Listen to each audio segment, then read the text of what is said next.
Assalamualaikum ta'ala warahmatullahi wabarakatuh. Alhamdulillahi rabbil alamin. Wassalatu wassalamu ala ashrafil anbiya'i wal mursalin. Sayyidina wa nabiyina maulana Muhammadin bil qasimil amin. Wa ala alihi wa sahbihi ajma'in. Subhanaka la ilma lana illa ma 'allamtana innaka antal alimul hakim. Amma ba'd. Apa kabar teman-teman sekalian? Semoga Allah senantiasa memberkahi kehidupan teman-teman sekalian dimanapun bumi Allah yang sedang teman-teman pijak. Di beberapa episode yang lalu, alhamdulillah kita hari ini telah memasuki episode ke-7 di mana kita sampai di nasab Rasulullah SAW yang bernama Matusyalah. Dan kita akan mulai dari Matusyalah. Ada beberapa versi, ada yang bilang Matusyalah, ada yang bilang Matusyalah, ada yang bilang dengan ha Matusyalah, ada yang bilang Matusyalah dengan ha atau kha ibn Ukhnun atau ibn Ukhnuh atau ibn Khanun atau ibn Khanuh yang dianggap oleh banyak sekali para ulama sebagai Nabiullah Idris. Nabiullah Idris atau Ukhnun ini menikahi seorang perempuan dari keturunan Qabil yang bernama Haddana. Atau sebagian berkata Addana dengan ha, ada yang bilang dengan alif. Kemudian memiliki seorang putra yang bernama salah satunya adalah Lamik atau Lamak atau Lamik tanpa gak dipanjangin lamnya atau Lamak tanpa dipanjangin lamnya. Diceritakan Matusyalah adalah manusia pertama yang menunggangi kuda gerpung dan berjihad dengan kuda. Hari ini kita melihat ada kuda, orang naik kuda. Manusia pertama yang menaiki kuda adalah Matusyalah. Dan tidak banyak sumber informasi mengenai beliau yang saya temukan, sehingga kita lanjut ke cerita putranya, yaitu Lamak atau Lamik, yang beliau berusia sampai 800 tahun. Baru setelahnya Allah Subhanahu wa taala kemudian mengutus putranya menjadi seorang rasul. Siapa putranya? Nabiullah Nuh. Maka sekarang kita akan membahas tentang Nabiullah Nuh alaihi salatu wassalam. Nabiullah Nuh adalah manusia yang Allah Subhanahu wa taala sebutkan di dalam Al-Qur'an banyak sekali namanya. Ceritanya sangat mendetail pula di dalam Al-Qur'an. Bentuk wajahnya, beberapa riwayat menyebutkan wajahnya itu halus, lembut, agak lonjong, ya. Di pahanya itu ada daging yang begitu banyak. Kemudian matanya lebar, ya, matanya lebar. Kira-kira seperti itulah fisiknya. Adapun lebih dari itu kami tidak menemukan bahasan lain.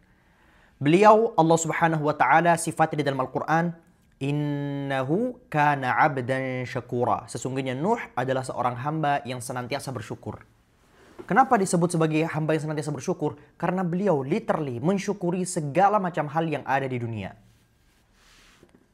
Mensyukuri segala macam hal yang ada di dunia. Dengan apa? Baru masuk rumah, alhamdulillah, terima kasih ya Allah, engkau telah memberikan rumah. Keluar dari rumah, ya Allah terima kasih, ya Allah terima kasih. Dikit-dikit terima kasih, dikit-dikit terima kasih, dikit-dikit terima kasih. Karena saking seringnya beliau berterima kasih kepada Allah, bersyukur kepada Allah, akhirnya beliau dijuluki oleh Allah Subhanahu wa taala dalam Al-Qur'an, innahu kana 'abdan syakura. Sesungguhnya Nuh adalah seorang hamba yang senantiasa bersyukur. Kemudian Nabiullah Nuh waktu itu diutus kira-kira di usia beliau yang 40 menurut sebagian riwayat. Riwayat lain berkata 50. Riwayat lain berkata 100 tahun. Riwayat lain berkata, berapa saya lupa. 250 tahun kalau tidak silap. Di mana waktu itu beliau diutus ke tempat di mana kesyirikan itu mulai dibesar-besarkan. Jadi, sebagaimana saya sampaikan sebelumnya, di masa-masa sebelumnya, orang itu maksiat sudah banyak. Ada perzinahan, ada pembunuhan, ada iri, ada dengki. Dosa itu banyak. Tetapi terlepas dari semua dosa yang mereka lakukan, mereka itu masih percaya bahwasannya Allah lah satu-satunya Tuhan mereka. Lalu sampai di fase, menurut beberapa riwayat, di masa Qainan atau Qinan, di mana mereka itu mulai sedikit demi sedikit mengkultuskan orang-orang saleh. Kuburannya mulai dibentuk, kemudian dibuat patung-patung yang dianggap menyerupai mereka. Itu setan itu kan istiqomah ya. Setan itu tidak akan pernah, maksudnya ketika setan mengusahakan sesuatu, setan itu gak mungkin langsung nyuruh kamu untuk terjerumus. Tidak, setan itu akan sedikit demi sedikit, step by step, sampai mendapatkan tujuannya. Yaitu menyebarkan kesyirikan. Step by step menyebarkan kesyirikan. Jadi apa yang dilakukan? Udahlah, kuburannya digedein coba dikit-dikit. Setelah itu, udahlah, kamu kan kalau ngingat dia langsung ingat Allah ya. Coba itu kamu bikin patung, kemudian patungnya kamu kasih nama sebagaimana nama mereka.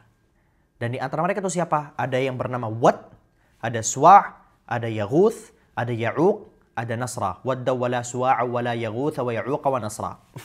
Siapa mereka ini? Mereka adalah orang saleh hakikatnya. Jadi yang disembah oleh orang-orang Arab jahiliyah, bahkan sebagian dari orang-orang Arab jahiliyah menggunakan nama-nama tadi itu, yang mereka sembah itu ujungnya adalah orang baik, orang saleh. Orang baik dan orang saleh. Kemudian, awalnya disuruh bikin patung. Di masa Nabi Allah Idris, seni sudah semakin baik. Seni sudah semakin bagus. Akhirnya, yang awalnya bentuk patungnya jelek-jelek gitu, jadi makin baik, makin bagus, makin terarah. Lama-lama sampai akhirnya di zaman Nabi Allah Nuh, mereka tidak hanya sekedar menjadikan mereka sebagai pengingat terhadap Allah. Tetapi setan sudah membisikkan mereka. Apa? Sembahlah mereka. Jadi awalnya nggak langsung disembah. Awalnya apa? Hanya untuk mengkultuskan. Awalnya apa? Hanya untuk mengingat Allah. Tetapi lama-kelamaan yang terjadi adalah terjadi penyembahan di sana. Baru Allah Subhanahu wa taala utus. Allah Subhanahu wa taala mengutus Nabi Allah Nuh alaihi salatu wassalam. Allah berfirman, "Inna arsalna Nuhan ila qaumihi Inna arsalna Nuhan ila qaumihi an anzir qaumaka min qabli an ya'tiyahum 'adzabun alim." Sesungguhnya kami telah mengutus Nuh. Wahai Nuh, berilah peringatan kepada kaummu sebelum mereka mendapati azab yang begitu pedih, mendapati azab yang begitu besar. Kenapa harus sampai banget mereka diazab? Karena mereka udah tidak melakukan satu kemaksiatan yang kecil. Mereka melakukan kemaksiatan yang begitu luar biasa. Kemaksiatan yang mereka lakukan bukan hanya sekedar membunuh. Saya gak bilang membunuh itu sesuatu yang sepele. Enggak. Bukan hanya sekedar berzina. Bukan hanya sekedar itu. Tetapi mereka menduakan Allah Subhanahu wa taala. Mereka menyembah selain Allah Subhanahu wa taala, dan ini adalah puncak dari segala macam puncak yang pernah ada. Maka oleh karena itu Rasulullah sallallahu alaihi wasallam bersabda bahwasanya dosa syirik itu tiada ampun. Dosa syirik kalau teman-teman tidak mau berhenti melakukannya itu tiada ampun. Maka jangan coba-coba dekati kesyirikan itu dengan berbagai macam instrumennya. Biiznillah taala. Akhirnya Nabi Allah Nuh manut kepada Allah Subhanahu wa taala. Nabi Allah Nuh kemudian berkata, "Qala ya qaumi inni lakum nadhirum mubin." Wahai kaumku, sesungguhnya aku mendatangi kalian untuk memberikan kalian peringatan yang nyata, ya. Dan aku akan membawakan bukti juga kepada kalian wahai kaumku. Kemudian apa yang kaumnya katakan? Ya udah, apa yang ingin kamu dakwakan kepada kami? Ani'budullaha wattaquhu ati'un. Kalian harus taat kepada Allah. Kalian harus bertakwa kepada Allah. Dan kalian harus taat kepada Allah. Satukan Allah. Jangan coba-coba sedikit pun untuk menduakan Allah Tabaraka wa Ta'ala. Akhirnya setelah itu Nabiullah Nuh kemudian menjanjikan kepada Allah kepada para kaumnya. Kaumnya itu dari siapa? Nama kaumnya adalah Banu Rasib. Nama kaumnya siapa? Banu Rasib. Mereka adalah hasil perpaduan dari keturunan Syith dan keturunan Qabil yang sudah saling menikah satu sama lain. Ya. Menawarkan apa kepada mereka? Udahlah, kalau kamu mau kembali kepada Allah, Allah akan ampuni kalian. Ya. Kemudian Allah akan menunda azab yang telah Allah janjikan kepada kalian sampai mungkin tidak lagi di generasi kalian. Dan sesungguhnya Allah, apabila datang ajalnya, inna ajalallahi idza jaa la yuakhkhar. Kalau sudah datang ajalnya Allah, tidak akan Allah tunda-tunda. Makanya jangan coba-coba. Lalu setelah itu, apa yang Nabiullah Nuh katakan kepada sebagai bentuk keluhan Nabiullah Nuh? Qala rabbi inni da'awtu qaumi laylan wa nahara falam yazidhum du'ai illa firara. Ya Allah, aku telah mendoakan kaumku di siang dan malam. Aku serukan mereka di siang dan malam. Tapi ya Allah, mereka itu tidak mau. Mereka itu gak mau belas ya Allah. Sampai-sampai Nabiullah Nuh ketika mengeluhkan kepada mereka, Wa inni kullama da'utuhum litaghfira lahum ja'alu asabi'ahum fi adhanihim wastaghshaw thiyabahum wa asarru wastakbaru istikbara. Ya Allah, setiap kali aku menyeru kepada mereka, ya Allah, ya Allah, setiap kali aku mengajak, setiap kali aku berdoa, setiap kali aku berucap sesuatu di depan mereka, ya Allah, untuk mendakwahkan agamamu ini, ya Allah. Apa ucapan mereka? Apa yang mereka lakukan? Ja'alu asabi'ahum fi adhanihim. Kebayang nggak? Kebayang nggak? Kita lagi ngomong serius nih depan orang. Kita sedang mendakwahkan sesuatu. Kemudian, orang yang sedang kita dakwahi, apa yang dilakukan? Dia begini. Ya Allah, sakit hati banget. Belum lagi mereka melakukan tindakan-tindakan yang aneh dan macam-macam. Dan mereka justru makin sombong. Mereka makin sombong. Thumma inni da'autuhum jihara. Thumma inni a'lantu lahum wa asrartu lahum israra.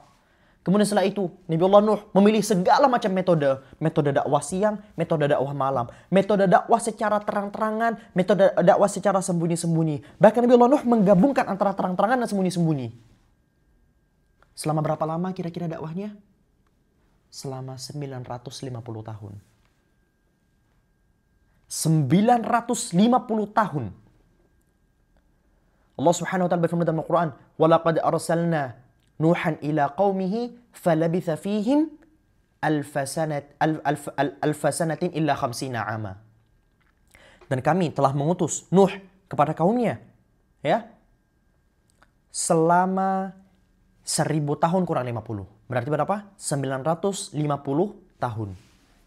Dan pengikut Nabi Allah Nuh berapa? Bayangin, ada orang dakwah. Ngonten dakwah kita sebut sekarang ya. Followernya itu paling mentok 80 orang. Ada beberapa riwayat menyebutkan berapa jumlah pengikut Nabi Allah Nuh. Ada sebagian riwayat yang bilang 80. Ini riwayat Ibnu Abbas radhiyallahu anhu. Ada sebagian yang berkata jumlahnya adalah 72. Ada yang mengatakan jumlahnya 10. Ada yang mengatakan jumlahnya 7. Bayangin, dakwah selama 950 tahun. Udah gitu, istri dan anaknya kurang ajar. Istrinya itu kafir. Istrinya itu tidak mengikuti perintah Nabi Allah Nuh. Makanya dalam Al-Quran Allah Subhanahu wa taala berfirman, "Daraballahu mathalan lilladzina kafaru imra'ata Nuhi wa imra'ata Lut, kanata tahta 'abdaini min 'ibadina salihaini fakhanatahuma, falam yughniya 'anhuma min Allahi syai'an wa qila adkhulan nar ma'ad dakhilin." Dan Allah telah memberikan perumpamaan dengan istri Nabi Nuh dan istri Nabi Lut. Mereka berdua berada di bawah pengawasan dua orang saleh, dua orang yang mulia. Tetapi mereka berdua ya mengkhianati suaminya. Maka mereka berdua Allah masukkan ke dalam neraka bersama orang-orang yang memang pantas masuk ke dalam neraka. Itu. Ketika Nabi Allah Nuh alaihi salatu wassalam berdakwah, istrinya nggak mau percaya, anaknya salah satunya yang juga tidak percaya, namanya Kan'an. Ada perdebatan di antara para ulama, apakah Kan'an ini anak kandung atau tidak. Ada sebagian ulama yang berkata Kan'an ini anak kandung. Ada sebagian ulama berkata, no, ini anak tiri. Ini berdasarkan apa? Berdasarkan firman Allah Subhanahu dalam Al-Quran, "Innahu laysa min ahlik." Sesungguhnya anakmu ini yang ikut tenggelam itu bukan dari keluargamu. Innahu amalun ghairu salih. Karena amal perbuatannya itu sangat tidak pantas, tidak saleh. Ada ulama menganggap ketika Allah berfirman sesungguhnya dia itu bukan putramu, ada yang menganggap, oh berarti bukan putra kandung alias putra tiri. Tapi ada ulama berkata, enggak, ini putra kandung. Yang dimaksud bukan putramu, bukan dari keluargamu. Karena keluarga menurut perspektif ayat tersebut adalah keluarga dalam iman, keluarga dalam ketakwaan. Walaupun hubungan darah itu ada, tetapi kalau dia tidak ada hubungan keimanan dengan kamu, maka dia bukan saudaramu menurut perspektif ayat tersebut. Karena membangkang terhadap perintah Nabi Allah Nuh alaihi salatu wassalam. Akhirnya berdakwah selama 950 tahun. Kebayang ya. Sampai-sampai mereka masih bilang, wa qalu la tadharunna alihatakum wa la tadharunna wadda wa la suwa'a wa la yaghutha wa ya'uqa wa nasra. Udah, kalian jangan coba-coba tinggalin Tuhan kalian. Ya, jangan tinggalin Tuhan-Tuhan kita. Tuhan Wat, Tuhan Suwa, Tuhan Yahud, Tuhan Ya'uq, Tuhan Nasra. Mereka adalah hamba Tuhan-Tuhan pilihan. Ini agama Nuh ini ngawur katanya. Kenapa ngawur? Sebenarnya orang-orang kafir waktu itu ketika mereka mendatangi Nabi Allah Nuh, apa ucapan mereka? Nuh, kamu pengen kan kami mengikuti agamamu? Iya, kenapa? Ya udah kalau gitu, semua pengikut agamamu itu kamu ghosting mereka semua. Ghosting gimana? Tinggalin mereka semua. Jauhkan mereka dari kamu. Loh, kok gitu? Ya agama kamu ini aneh. Masa gak ada level-levelnya? Gak ada level-levelnya gimana? Aku sama dia berada di dalam satu tingkatan agama. Iyuh, aku mau berada di dalam agama yang hanya berisi kasta-kasta tertinggi saja. Lalu habis itu Nabi Allah Nuh marah besar. Nabi Allah Nuh, aku akan ninggalin mereka yang selama ini berjuang denganku, sedangkan kalian yang jahat, yang menjahatiku, yang berbuat zalim kepadaku. Aku lebih mengikuti pendapat kalian daripada pendapat selama orang-orang yang selama ini betul-betul berada di belakangku, bersama denganku. No. Akhirnya turunlah firman Allah Subhanahu wa taala. Wa uhiya ila Nuh annahu la yu'mina min qaumika illa man qad aman fala tabta'is bima kanu yaf'alun. Dan Allah Subhanahu wa taala memberikan wahyu kepada Nabi Allah Nuh. Wahai Nuh, ya, Nuh, udah ya, kamu tidak akan pernah bisa menambahkan orang-orang yang beriman. Jumlah orang-orang yang beriman dari pengikutmu itu saja.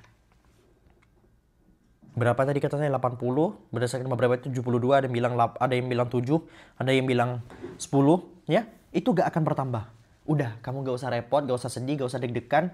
Nah, akhirnya Nabi Allah Nuh ketika mendengarkan itu, Nabi Allah Nuh kemudian berdoa kepada Allah Subhanahu wa taala. Ya Allah, pengikut-pengikutku itu ya Allah, mereka betul-betul mencampakkanku ya Allah. Mereka betul-betul tidak mau beriman kepadamu ya Allah. Hancurkan mereka ya Allah. Setiap nabi itu punya satu doa yang diijabah. Dan mereka semua menggunakan doanya selama di dunia. Nabi Allah Sulaiman, doanya apa? Untuk diberikan kerajaan yang tidak akan pernah diberikan kekayaan dan kerajaan seperti itu kepada selain Nabi Allah Sulaiman. Dan banyak nabi-nabi. Nabi Allah Nuh, doanya adalah kepada kaumnya.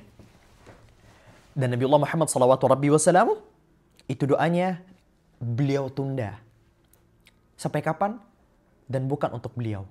Kapan Rasulullah SAW menundanya? Rasulullah SAW menundanya nanti di hari kiamat, ya. Nanti saat kita semua deg-degan menghadapi Allah Tabaraka wa Ta'ala yang sedang murka semurka-murkanya, Rasulullah SAW memberikan doanya dengan apa? Dengan asy-syafa'atul 'uzma. Makanya Nabi Allah Nuh, ya, itu sangat-sangat merasa bersalah atas doanya. Padahal menurut POV kita sebagai manusia yang kurang ajarnya lebih banyak ini, ya, Nabi Nuh pantas banget Nabi Allah itu mendoakan keburukan kepada kaumnya yang kurang ajar itu. Tapi Nabi Allah Nuh menyesal abis sampai-sampai nanti pada hari pada mahsyar, di saat kita semua deg-degan, ya, dan kita akan mendatangi setiap nabi, Nabi Allah Nuh itu merasa tidak pantas untuk memberikan syafaat kepada kita. Kenapa? Karena satu dosa yang Nabi Allah Nuh rasakan. Apa dosa yang selama ini Nabi Allah Nuh rasakan? Apa? Aku mendoakan kepada kaumku, padahal aku harusnya lebih sabar. 950 tahun berdakwah, pengikutnya cuma 80. Kita selama ini berdakwah, kita mengajak orang lain kepada agama Allah Subhanahu wa taala. Baru sehari, baru 2 hari, baru sebulan, udah merasa diri kita, emang kurang ajar ini, emang gak jelas, emang gak ada harapan, udah sebegitunya. Ini Nabi Allah Nuh, 950 tahun. 950 tahun dan pengikutnya anggap aja 80. Ngonten, ya, kamu ngonten 2 tahun, follower kamu 80. Betah nggak ngontennya? Gak usah dakwah kemana-mana, ngonten aja. Gak usah kamu ngikuti metode dakwah Nabi Nuh. Terang-terangan, masuk ke rumah-rumah, siang, malam, sembunyi-sembunyi. Gak perlu, cukup lakuin yang itu. Ini Nabi Allah Nuh, salawatu rabbi wassalamu. Baru, setelah itu, Allah Subhanahu wa taala ketika Nabi Allah Nuh mengangkatkan tangannya, ya Allah, sudah ya Allah, jangan ditambah mereka ya Allah. Kalau engkau tidak segera membinasakan mereka ya Allah, mereka akan saling beranak pinak dan kekufuran justru semakin tersebar luas ya Allah. Cukup ya Allah. Akhirnya Nabi Allah Nuh, Allah firmankan, wasna'il fulka bi ayunina wa wahyina. Ya, bi wahyina wa ayunina. Saya lupa ayatnya. Wahai Nuh, udah, sekarang kamu bikin kapal. Ya. kapal atas wahyu, atas perintah dan pengawasan dari kami, wahai Nuh. Wala tukhatibni fil ladzina zalamu innahum mughraqun. Udah Nuh, mulai sekarang Nuh, kamu fokus bikin kapal. Kamu nggak perlu lagi ngomongin tentang kaum-kaummu yang jahat itu, ya. Karena mereka nanti bakalan tenggelam semuanya. Wa yasna'ul fulk. Setelah itu Nabi Allah Nuh mulai membangun sedikit demi sedikit. Wa kullama marra 'alaihi al-mala'u min qaumih sakhiru min. Setiap kali Nabi Allah Nuh nukang bikin kapal begini, mereka itu mulai ngejek Nabi Allah Nuh. Loh. Perasaan kemarin jadi nabi, perasaan kemarin katanya pengen taufik, perasaan kemarin pengen hidayah, perasaan kemarin pengen begini dan begitu. Ini kenapa sekarang jadi tukang kapal nih? Diejek begitu. Sebagian ejekan lain pada bilang begini. Ngawur. Bikin kapal kok di tengah sini. Padahal laut lo ada di sana. Gila emang Nuh ini katanya. Dibilang gila, dibilang aneh, dibilang freak, dibilang weird. Nabi Allah Nuh. Kenapa? Karena membangun kapal di tempat yang sangat jauh dari laut. Jauh dari sungai. Makanya, apa perkataan Nabi Allah Nuh? Qala. Ya. In taskharu minna fa inna naskharu minkum kama taskharun. Ya. Kamu itu kalau misal masih ngejek-ngejek kami bakalan lihat nanti ya. Kami bakalan ejek kalian sebagaimana kalian mengejek kami. Fasawfa ta'lamun may ya'tihi 'adzabu yukhzihi wa yahillu 'alaihi 'adzabu muqim. Dan kalian akan tahu siapa yang akan dihinakan dengan azab, siapa yang akan Allah hancurkan nanti di hari kiamat. Kalian akan tahu. Nah, teman-teman, ketika teman-teman merasa kalian sedang berada di atas kebenaran, ketika kalian merasa kalian berada di jalan yang lurus, kemudian kanan kiri kalian mulai ngata-ngatain kalian, bersabarlah. Itu tiba-tiba banget sekarang sok hijrah, sok suci dia. Pernah dengar ya? Mungkin teman-teman yang mau mulai berubah untuk jadi lebih baik, tiba-tiba kanan kiri mulai ngomong, sok suci, sok yang paling bersih, sok yang ini, sok ini. Sabar teman-teman, sabar. Selama kalian yakin apa yang kalian perbuat itu berada di atas hak, bersabarlah. Sebagaimana Nabi Allah Nuh diajak-ajak sama kaumnya. Aneh, with freak, sok-sokan, bla bla bla dan sebagainya. Itu yang terjadi. Baru setelah itu, hatta idza jaa amruna wa farat tanur, sampai kemudian hukum kami telah diputuskan ya, keputusan telah ditetapkan. Dan wa farat tanur. Apa itu farat tanur? Tanur ini ada beberapa bahasan dari para ulama. Intinya itu adalah momen di mana kapan banjir itu akan bangkit, akan dimulai, atau kapan Nabi Nuh harusnya mulai naik kapal. Wafarat tanur.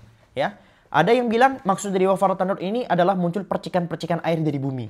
Sehingga Nabi Allah Nuh ketika melihat mulai muncul percikan-percikan air dari sana, ini waktunya naik ke atas kapal. Ada yang bilang terbitnya fajar.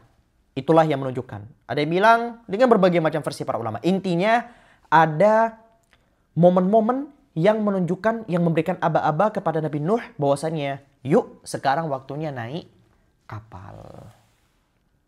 Lalu apa yang Allah SWT perintahkan dalam Al-Quran? Qul nahmil fiha min kulli zawjayn ithnain wa ahlaka illa man sabaqa alaihi al-qawl wa man amanah wa ma amana ma'ahu illa qalil. Wahai Nuh, ambil dari setiap itu yang berpasang-pasangan, ya, termasuk dari keluargamu, kecuali keluargamu yang gak jelas itu. Siapa keluarga yang gak jelas? Istri dan putranya, ya, dan juga orang-orang yang beriman yang bersama dengan kamu. Wa ma amana ma'ahu illa qalil. Dan tidak ada yang beriman bersama Nuh kecuali sedikit. Itu adalah firman Allah Subhanahu wa taala. Kemudian Nabi Allah Nuh melanjutkan perjalanannya. Wa qala irkabu fiha bismillahi majriha wa mursaha inna rabbi laghafurur rahim. Akhirnya Nabi Nuh memerintahkan kaumnya, udah ayo naik, kita bismillah dengan menyebut nama Allah. Kapal ini akan Allah jalankan dan kapal ini akan Allah hentikan, ya. Sesungguhnya Tuhanku Maha Pengampun dan sesungguhnya Tuhanku Maha Penyayang. Udah naik. Akhirnya kapal mulai naik. Ya, ombak itu sudah sangat-sangat serem.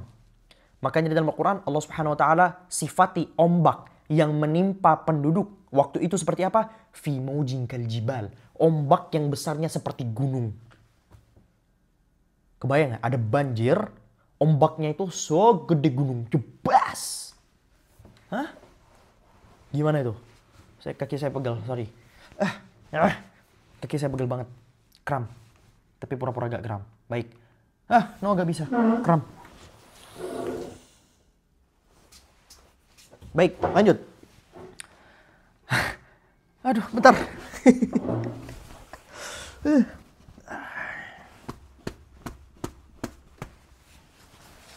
Sorry teman-teman. Sampai mana? Nah, wanada Nuhun ibnahu. Kemudian Nabiullah Nuh memanggil putranya. Wa kana fi ma'zili. Ya. Dan sesungguhnya posisi Nabiullah Nuh dan posisi anaknya itu waktu itu anaknya agak naik ke atas kapal, ya. Ya ma'ana wa la takum ma'al kafirin. Anakku, ayo naik nak, naik ke kapal nak. Nak, ayo naik. Kalau kamu gak mau naik, kamu bakalan celaka. Jangan kamu gabung sama orang-orang kafir. Qala sa'awi ila jabali ya'simuni minal ma. Ya. Akhirnya anaknya bilang, enggak mau. Gak sudi aku naik kapalmu. Papa, aku bakalan naik gunung. Gunung itu loh tinggi. Gak mungkin ini banjir bakalan nyampe ke gunung. Apa jawaban Nabiullah Nuh? Qala la 'asimal yawm min amrillah illa man rahim. Nak, gak ada perlindungan nak. Ya, nak, gak ada sudah nak. Perlindungan udah gak ada. Dari perintah Allah, dari ketetapan yang telah Allah SWT tetapkan. Gak ada kecuali orang-orang yang telah Allah rahmati. Nah, ayo nak naik. Tetap maksa. Akhirnya mereka dipisahkan oleh ombak. Kemudian fakana minal mughraqin. Anaknya Nabiullah Nuh yang ini termasuk dari golongan orang-orang yang tenggelam. Akhirnya Nabiullah Nuh ketika sedang dari kapal stres. Ya. Namanya anak ya, namanya anak kesayangan, tiba-tiba tidak mau beriman, tiba-tiba tenggelam dan selanjutnya. Baru setelah itu dikatakan kepada langit dan dikatakan kepada bumi, wa qila ya ardu bla'i ma'aki wa ya sama'u iqla'i wa ghidha al-ma' wa qudiya al-amr, ya, wastawat 'ala al-judi wa qila bu'da lil qaumidh dhalimin. Kemudian setelah itu Allah Subhanahu wa taala di dalam Al-Qur'annya menceritakan diperintahkan langit untuk berhenti menurunkan hujannya, diperintahkan bumi untuk segera menelan airnya, kemudian airnya surut dan kapalnya berhenti di satu tempat yang bernama Judi.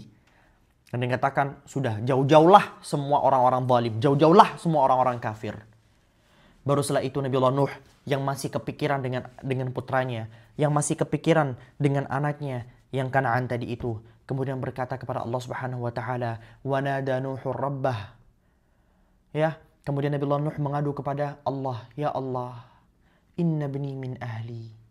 Ya Allah, anakku kan termasuk dari keluargaku. Wa inna wa'dakal haqq. Dan sesungguhnya, ya Allah, dan sesungguhnya janjimu itu pasti engkau tepati. Wa anta ahkamul hakimin, dan engkaulah sebaik-baiknya yang menghakimi. Kenapa? Karena Allah kan sudah berjanji keluarga Nabiullah Nuh akan Allah selamatkan. Ya. Padahal di ayat sebelumnya Allah Subhanahu wa taala berfirman, illa man sabaqa alaihi alqaul, kecuali orang-orang yang keluargamu yang ngawur-ngawur itu, kamu gak perlu masukkan mereka ke dalam kapal, gak perlu, mereka itu tidak Allah janjikan keselamatan kepada mereka. Baru setelah itu Allah Subhanahu wa taala berfirman kepada Nabiullah Nuh, qala ya Nuhu innahu laysa min ahlik innahu amalun ghairu salih. Ya, fala tas'alni ma laysa laka bihi ilm. Inni a'idzuka an takuna minal jahilin. Wahai Nuh, itu bukan anakmu Nuh. Amalnya lo gak begitu. Kelakuannya lo begitu. Dan ini menunjukkan apa? Ya, wahai para keturunan-keturunan orang mulia, wahai para keturunan orang-orang yang dianggap dituankan, keturunan tuan guru, keturunan kiai, keturunan habaib, keturunan masyayikh, keturunan ini, keturunan itu, kalau ternyata perbuatan kalian tidak menampakkan perbuatan leluhur-leluhur kalian, kalian siapa? Tidak pantas. Bapaknya kiai, anaknya pelaku kemaksiatan yang paling ulung, tetapi di depan manusia yang paling banyak, tanganku nih cium nih, tanganku nih cium. Anda anaknya Nabi bukan? Hah? Ini anak langsung. Anak langsungnya siapa? Nabiullah Nuh. Karena kelakuannya berbeda dengan kelakuan bapaknya, Langsung Allah bilang, bukan anakmu itu Nuh. Qala ya Nuh innahu laysa min ahlik. Bukan anakmu Nuh. Ya, bukan anakmu itu. Itu bukan dari keluargamu itu. Allah bahkan murka waktu itu. Kemudian berkata kepada Nabi Allah Nuh dengan perkataan yang sangat-sangat tegas. Fala tas'alni. Udah Nuh, kamu gak usah minta-minta sesuatu yang kamu tidak tahu efeknya itu apa. Dan aku, wahai Nuh, ya, sungguh memperingatkanmu agar kamu tidak termasuk dari golongan orang-orang yang jahil. Nabi Allah Nuh gemetar waktu itu. Kemudian Nabi Allah Nuh langsung berkata, Qala Rabbi inni a'udzu bika ya an as'alaka ma laysa li bihi ilm. Ya Allah, aku berlindung kepadamu untuk meminta sesuatu yang aku tidak tahu, ya Allah, yang aku tidak paham. Wa illa taghfirli wa tarhamni aku minal khasirin. Ya Allah, maafkan saya. Kalau Engkau tidak memaafkan saya, tidak mengampuni saya, tidak memberikan saya rahmat, aku akan menjadi dan termasuk dari golongan orang-orang yang sangat merugi. Kemudian dikatakan kepada Nabi Allah Nuh, udah Nuh, turun. Ya, turunlah dengan selamat, kamu ya akan diberkahi, umat-umat dan semua yang mengikuti kamu akan diberkahi di sana. Akhirnya berakhirlah peristiwa banjir bandang itu dan diceritakan setelahnya manusia-manusia selain dari keturunan Nabi Allah Nuh, siapa mereka? Sam, Yafith, kemudian satu lagi siapa? Sam, Ham, Yafith. Dan beberapa istri-istrinya, ya. Kemudian hanya mereka lah yang tersisa. Makanya Allah Subhanahu wa taala berfirman dalam Al-Qur'an, "Wa ja'alna dzurriyyatahu humul baqin." Dan kami jadikan keturunan Nuh lah yang tersisa. Sedangkan yang lain, mereka semua punah keturunan-keturunannya. Dan yang tersisa adalah keturunan siapa? Keturunan Nabiullah Nuh alaihi salam. Nah, dan dari sinilah nasab Rasulullah SAW pun dipastikan. Dan Nabiullah Nuh juga merupakan leluhur kita. Kenapa? Karena Nabiullah Nuh keturunannya saja yang tersisa. Dan Nabiullah Nuh itu punya dua julukan, ya. Pertama, Abul Bashar, bapaknya seluruh manusia, sebagaimana Nabiullah Adam. Julukan kedua adalah Adamul Asghar, Adam kecil. Julukan Nabiullah Nuh apa? Adam kecil. Kenapa? Karena sama. Ya, karena sama dengan peristiwa yang tadi. Dan kira-kira begitulah cerita tentang Nabiullah Nuh. Saya mohon maaf kalau misal terjadi beberapa kesilapan. Hada wallahu subhanahu wa ta'ala al-bisawab. Subhanakallahumma bihamdika asyhadu an la ilaha illa anta astaghfiruka wa atubu ilaik. Assalamualaikum warahmatullahi wabarakatuh. Bye bye.